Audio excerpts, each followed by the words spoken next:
Rough travels out here, eh? We even saw Darkspawn on the way in. Right, Darkspawn. We killed a whole band of them on the way up from Lothering. We're delivering a message to the Chantry in Denerim. You? I thought you said... Wait, you're serious? Hey, no need to get pushy. We were just in it for the experience.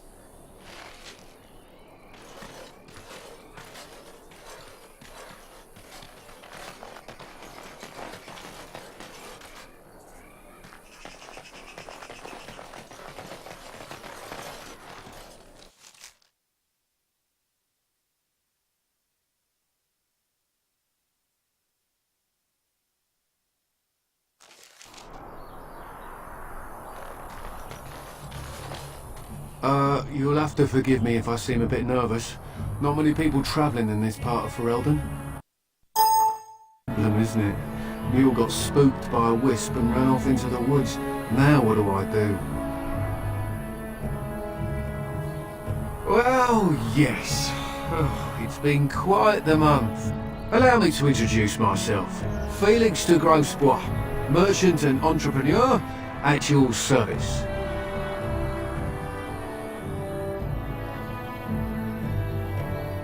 A Grey Warden? That's quite impressive, isn't it? My word. I don't normally take this route, but with the roar I was hoping for a bit of luck and good weather in the mountains. Sadly, I've had neither. Ugh, this trip has been one miserable disaster after another.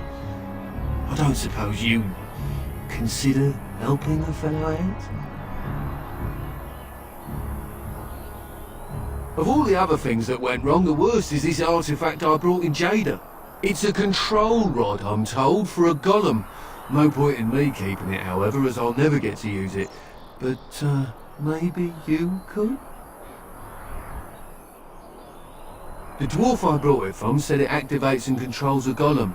So long as you have it in your hand, the golem does what you say. Might be useful, no? I mean, you look like the sort who could use one, yes? The catch? Yeah, I suppose it is a catch, isn't it? The catch is that the golem didn't come with the rod. It's supposed to be down in a village down south, waiting to be activated. Even if I could get down there, which I can't, I understand the place has been overrun by Darkspawn. But you're a Grey Warden, however. Darkspawn aren't an issue for you, are they? Nothing. I just don't want to have to lug around something that might be taken for a gemstone by some bandit. To be honest, I don't even know if it'll be useful to you. I paid too much to simply throw it away. Just as well. As I mentioned before, you'll find the golem down south, in a town called Honleith. I'll mark it here on your map. Just hold up the rod and say Dulaf Gar. That will wake the golem up, so I'm told. I hope it works. Maybe you could look up the fellow who owned the golem before. If he's still about, that is. Best of luck to you then. Now, I guess it's up to me to find that mule myself.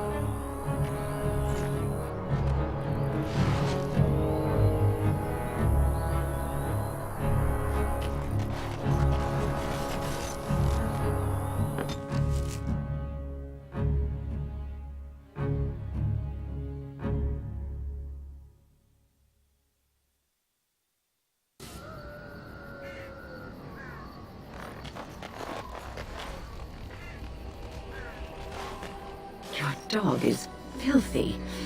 I can smell him 50 yards off.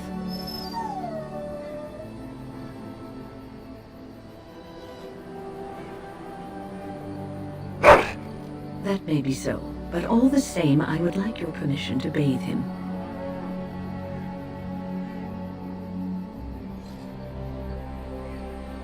No, that's not what magic is used for. Just make him sleep over on the other side of the camp, with Alistair. With any luck, that will keep all the stench confined to one small area.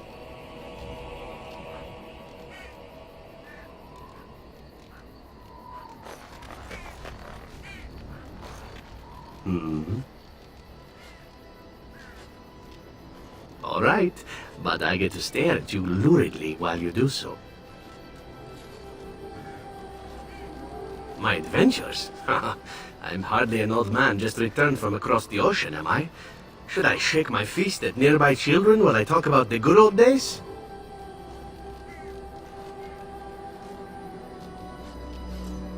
Falling down a flight of stairs is an adventure. Falling into someone's bed, also an adventure. I am assuming what you're looking for are professional anecdotes. Let's see, my second mission ever for the Crows was a bit intriguing. I was sent to kill a mage who had been meddling in politics. In Antiva, nobody is too important to escape the reach of the Crows. They've killed kings and queens. That is simply how it is. As it turned out, the mage in question was quite a delightful young woman. Long, divine legs, as I recall. I caught her in a carriage on her way to escape to the provinces. After I killed her guard, she got down on her hands and knees and begged for her life. Rather aptly, I might add. So I joined her in the carriage for the night and left the next morning.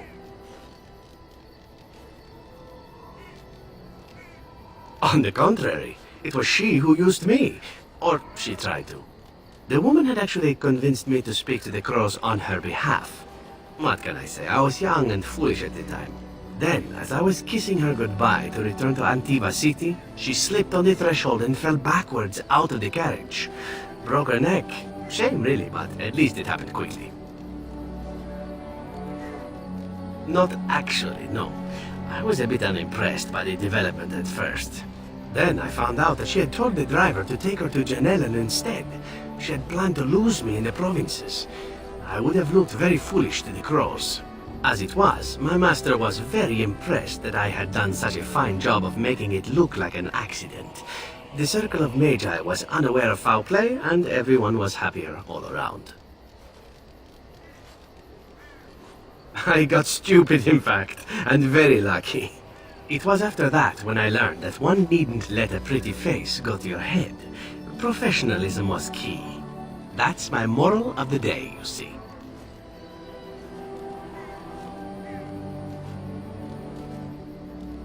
And one that not everyone learns, I'm sad to say. But that's enough tale spinning from me for the moment. Talking about the mage has made me a bit nostalgic, I'm afraid. Ah, the good old days.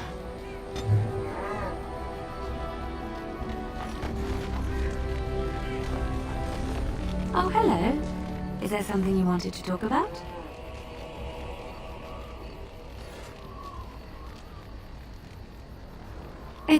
It's nothing. I'm fine. I'm just thinking. I can't get what happened out of my head. I'd been in Lothering for years, and she still thought I was plotting against her. She didn't trust me. Maybe she never did.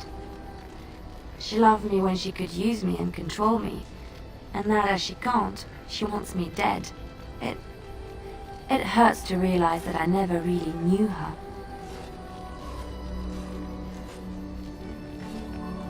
You are already helping so much by listening to me. I knew she was ruthless, but I didn't know how far she could go.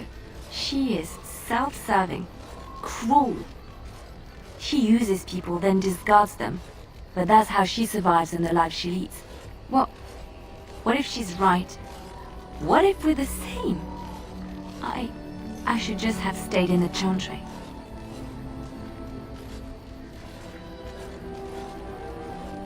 You don't understand. I forgot my life as a bard while I was in the cloister. I felt safe. I didn't have to watch my back all the time. That's what made Marjolaine the person she is, don't you see? It ruined her. It will ruin me too. It's already happened. When we killed her, I enjoyed it. Seeing her dead gave me satisfaction.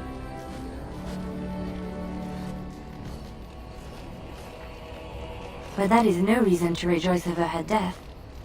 That is what she would do. I don't want that. What we're doing, what we've done, hunted men down, killed them. Part of me loves it. It invigorates me, and this scares me. I feel myself slipping.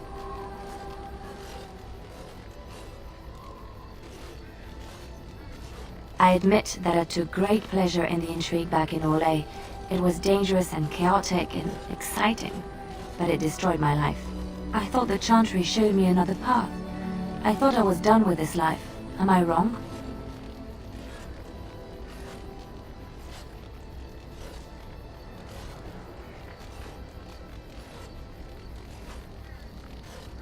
There is this thought that floats into my mind constantly. That I lie when I say the Chantry gave me peace, but in truth it bored me. Here, with you, knowing the freedom of the road and the uncertainty of tomorrow, I feel alive again.